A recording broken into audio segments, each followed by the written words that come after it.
राधे राधे दोस्तों, कैसे हो आप सब। आज की कहानी है उपहार की कीमत। मम्मी, आपको जन्मदिन की बहुत बहुत शुभकामनाएं और हमारी तरफ से ये प्यारा सा उपहार। रोली ने आपके लिए अपने हाथों से जन्मदिन का केक बनाया है। जतिन ने अपनी मम्मी रजना जी के पैर छूकर आशीर्वाद लिया। केक देखकर रजना जी के चेहरे पर कोई भाव नहीं आया। उन्होंने उड़ती नज़रों से केक को देखा और फ़ोन में व्यस्त हो गई। तभी छोटे बेटे हितेन का फ़ोन आया। मम्मी, आपको जन्मदिन की बहुत बहुत शुभकामनाएं। मैंने आपके लिए केक भिजवाया है।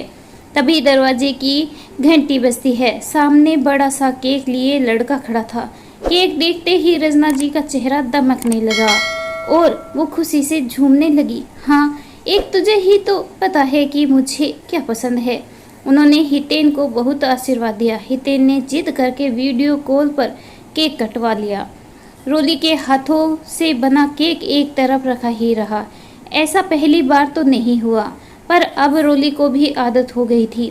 उसकी सास रंजना जी हमेशा ऐसा ही व्यवहार करती थी। हितेन के उपहारों से खुश होकर उसके द्वारा दिए गए तोहफों की उपेक्षा करती थी। रंजना जी के दो बेटे हैं, जतिन और हितेन। दोनों बेटों की हैसियत में दिन रात का अंतर था। छोटा बेटा IT इंजीनियर था, उसका अच्छा खासा पैकेज था। वो मम्मी पर दिल खोलकर खर्चा करता। वहीं बड़ा बेटा सामान्य पढ़ा लिखा एक सेठ की दुकान पर काम करता था। लेकिन छोटा बेटा हितेन पढ़ाई में होशियार और माधवी छात्र रहा। वो खेल कूद में भी अव्वल था। उसने कितनी ही प्रतियोगिता जीत रखी थी और वो बोलने में भी तेज था। दिमाग में भी चालाकी भरी हुई थी। अपनी बात मनवाने में वो शातिर था। रजना जी के सामने वो अपनी मनमानी करता था। वहीं जतिन शुरू से सीधा रहा था। वो ज़्यादा ऊंची आवाज़ में भी बात नहीं करता था। जैसा रजना जी कह रही देती वैसा ही कर लेता था। कभी किसी बात पर सवाल पूछना या मना करना उसने सीखा ही नहीं था। हितेन एक छोटा था और उस पर वो कमाता भी बहुत था, इसीलिए रजना जी का चहेता बेटा था। जतिन की शादी रोली से हुई। रोली भी सामान्य पढ़ी लिखी पर बड़ी संस्कारी थी। वो रजना जी की मन से सेवा करती थी, पर रजना जी को फिर भी हमेशा शिकायत रहती थी। वो रोली को ताने दिया करती थी और उसके किसी काम से कभी खुश नहीं होती थी। हितेन की शादी माला से हुई थी। माला अहंकारी और पढ़ी लिखी लड़की थी। उसे पति की कमाई का और अपने माता पिता के पैसों का बड़ा अभिमान था। वो बात बात पर रोली का उपहास उड़ाया करती थी। अपने महंगे तोहफों की कीमत बताकर अपनी जेठानी को नीचा दिखाया करती थी। जब माला शादी होकर आई थी तो वो रोली की हर बात पर नजर रखा करती थी। क्या भाभी, चाय में दूध कम क्यों डालती हो? हमारे मायके में तो दूध में ही चाय बनती है। कभी कहती थी, आप फल देने में कंजूसी क्यों करती हो? हमारे मायके में तो फलों की पेटी आया करती है। रजना जी अपनी छोटी बहू की हर बात का समर्थन किया करती थी और रोली को वैसा ही करने को कहती जैसा कि माला कहती थी। रोली चुप हो जाती थी क्योंकि उसे अपने घर का खर्च चलाना था, क्योंकि हितेन तो बाहर नौकरी करता था और वो घर देखकर माला को अपने पास बुलाने की व्यवस्था कर रहा था और इतने दिनों माला को वहीं पर रहना था। माला हर चीज में नुक्स निकालती थी, पर एक पैसा हितेन और माला घर खर्च में नहीं देती थी। इसीलिए रोली अपने पति की कमाई के हिसाब से घर में खाने पीने की व्यवस्था करती थी। अपने पति के देहांत के बाद घर रजना जी के नाम पर हो गया। अब वो उसकी मालकिन थी, तो रोली और जतिन को बार बार यही जताती थी कि किराए का मकान लेकर रहोगे तो पैसे की कीमत पता चलेगी।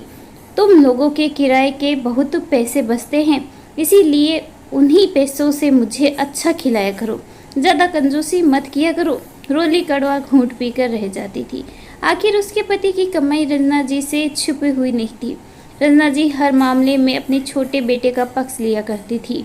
ये बात अलग है कि उनका बेटा हितेन उन्हें कभी अपने पास आने को नहीं कहता था। हितेन और माला दूसरे शहर में रहने लगे थे, जो दिवाली और अन्य त्योहारों पर आया करते थे।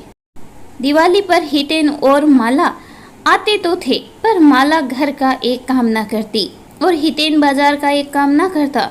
दोनों जने रंजना जी के लिए बस अच्छे और महंगे तोहफे ले आते। वो महंगे उपहारों की कीमत देखकर ही खुश हो जाया करती थी। कभी साड़ी तो कभी शॉल, कभी पर्स तो कभी चादर। हर आने जाने वाले से हितेन के दिए तोहफों की तारीफ करती थी और बहू माला का गुणगान करती थी। रोली और जतिन तो कभी कुछ नहीं देते हैं, हल्की साड़ी देकर टाल दिया करते हैं। मेरे छोटे बेटे बहू मेरा ख्याल रखते हैं, सभी रिश्तेदारों और पड़ोसियों से गुणगान करती रहती थी। दिवाली के दिन उन्होंने माला को अपने खानदानी जेवर पहनने को दिए, जिसे पाकर माला बहुत खुश रहती थी। उसने अपनी जेठानी रोली को कहा, देखो मम्मी जी मुझे कितना प्यार करती है, आपको तो आज तक कुछ भी नहीं दिया है। भाभी, आप जो सेवा करती है उसका कोई मोल नहीं है। इस दुनिया में बस पैसों का मोल है। पैसों के बल पर किसी को भी अपना बनाया जा सकता है। माला अक्सर जो भी कपड़े पहनती या सामान खरीदती थी, उसकी कीमत रंजना जी और रोली को बड़ा चढ़ाकर बताया करती थी। ये सुनकर रोली भी कहती है, माला तुम्हें गलतफहमी है, पैसों के बल पर नहीं बल्कि प्यार और सेवा से किसी का भी दिल जीता जा सकता है। ये उपहार इंसान को खुश नहीं रखते, सभी को अपनों का साथ और अपनापन चाहिए। एक दिन रंजना जी बाथरूम में नहाते वक्त फिसल गई। उनको रीढ़ की हड्डी में काफ़ी चोट आई थी। एकदम से वो बिस्तर पर आ गई। ये देखकर रोली बहुत दुखी हुई। उसकी चलती फिरती सास बिस्तर पर आ गई। अपनी मम्मी को बिस्तर पर देखकर हितेन ने ऑफिस के काम का बहाना बनाया और जाने की तैयारी करने लगा। तभी रंजना जी ने उसे टोका, तू तो रविवार को जाने वाला था, आज तो शुक्रवार ही हुआ है, 2 दिन और रुक जा। मम्मी, मैं रुक तो जाता, पर अचानक ऑफिस से फोन आ गया है और मुझे जाना पड़ेगा। ये झूठ बोलकर हितेन माला को लेकर निकल गया। अगले दिन डॉक्टर ने हिदायत दी कि इन्हें बिस्तर से उठने भी नहीं देना है, इनके सारे काम बिस्तर पर ही होने चाहिए। अब इस उम्र में हड्डी ठीक होने में समय लगता है, इसीलिए जरा सी भी लापरवाही ना बरते। ठीक है डॉक्टर साहब, आप जैसा कहेंगे हम वैसा ही करेंगे। बस किसी भी तरह से मम्मी ठीक हो जाए। आप समय पर इनका इलाज करने आते रहिएगा। और ये रही आपकी फीस, कहकर जतिन ने फीस हाथ में रख दी। रंजना जी सब सुन रही थी। उन्हें बहुत दर्द हो रहा था। रात भर वो बिस्तर पर करकराती रहती थी। एक दिन रोली और जतिन ने अपना बिस्तर रंजना जी के कमरे में ही लगा लिया। ये देखकर उन्होंने कहा कि बेटा तू यहाँ कैसे सो सकता है। मम्मी जी, रात को आपको किसी चीज़ की ज़रूरत होगी तो हम बंद कमरे में आपकी आवाज़ सुन नहीं पाएंगे, इसीलिए हम यहीं पर सोएंगे। जब माँ बच्चे को बीमारी में अकेला नहीं छोड़ती तो हम बच्चे आपको बीमारी में अकेला कैसे छोड़ दे। अपनी बहू रोली के मुंह से ये सुनकर रंजना जी शर्मिंदा हो गई। उन्हें अपने द्वारा किए गया गलत व्यवहार याद आने लगा। आज रोली और जतिन उनकी कितनी सेवा कर रहे हैं। जतिन कैसे भी करके उनका इलाज करवा रहा है। हितेन तो बस फ़ोन पर हाल चाल ले लेता था। पहले तो शनिवार और रविवार को भी उनसे मिलने आ जाया करता था, पर अब तो ऑफिस के काम का बहाना देकर किन्नी काटने लगा था। आज रोली और जतिन की सेवा से रंजना जी धीरे धीरे अच्छी हो रही थी। उन्होंने एक दिन हितेन को फ़ोन लगाकर कहा कि बेटा, मैं तुम लोगों के पास आकर रहना चाहती हूँ। तू मुझसे मिलने आया भी नहीं। जैसे ही तेरे ऑफिस का काम खत्म हो जाएगा तू मुझे लेने आ जाना। अब मैं वहीं पर रहना चाहती हूँ। शहर में मेरा इलाज अच्छे से हो जाएगा और तू और माला तो मुझको कितना प्यार करते हो। हाँ मम्मी, क्यों नहीं, पर अभी मुझे ऑफिस के काम से टूर पर जाना है, तो वहाँ से आते ही मैं आ जाऊँगा। ये कहकर हितेन ने फ़ोन रख दिया। तभी माला कहती है, अच्छा हुआ जो आपने मना कर दिया। उपहार देना आसान है, पर बिस्तर पर उनकी सेवा करना कितना मुश्किल है। ये उपहार तो मुझे मायके से मिलते हैं, जो मुझे पसंद नहीं आते मैं वो आपकी मम्मी को दे देती थी, वरना इतनी कीमती उपहार लेने की उनकी हैसियत ही नहीं है। तुम्हें जाना हो तो जाओ, मैं तुम्हारी मम्मी से मिलने नहीं जाऊंगी। वैसे भी वो सब कुछ बेड पर ही करती है। पता नहीं भैया भाभी कैसे उस बदबूदार कमरे में सो जाते हैं। हितेन भी कुछ नहीं बोला और लैपटॉप पर अपना काम करने लग गया। थोड़ी देर बाद उसके दिमाग में आया कि मम्मी को कोई उपहार भेज देता हूँ, मम्मी खुश हो जाएगी। वो ऑनलाइन तोहफा भिजवा देता है। इधर रंजना जी की तबीयत में सुधार होने लगता है, पर वो पूरी तरह से ठीक नहीं होती है। अभी भी बिस्तर पर लेटी रहती थी। रोली खुद उनकी सेवा करती थी। रंजना जी को समय से नहलाती थी, उनके कपड़े बदलती थी, सिर के बालों की मालिश करके चोटी बनाती थी, उन्हें रामायण और गीता के पाठ पढ़कर सुनाती थी, समय पर चाय, नाश्ता, खाना और दवाई भी देती थी। दिन भर उन्हीं के साथ में रहती थी। रंजना जी को भी अब महसूस होने लगा था कि छोटा बेटा और बहू तो बस सुख के साथी है, जो कीमती उपहार देके उनके मन में लालच पैदा करते थे। वो भी उनके झांसे में आकर अपने ही बड़े बेटे बहू को गलत ठहराने लगी थी। माता पिता को तो बच्चों का साथ देना चाहिए, अपनापन चाहिए। दुख की घड़ी में बच्चे साथ दे और सेवा करें, यही तो सच्चा और असली सुख है। आज हितेन के दिए हुए कीमती उपहार रखे हुए हैं, किसी भी काम के नहीं हैं, पर रोली और जतीन के सेवा भाव के कारण ही वो जिंदगी जी पा रही है। रंजना जी अपने किए गए बर्ताव पर बहुत ही शर्मिंदा थी। उन्होंने फ़ोन करके हितेन और माला को बुलवाया। मुझे तुम लोगों से उपहार नहीं चाहिए, ये तुम अपने साथ ही वापस ले जाना।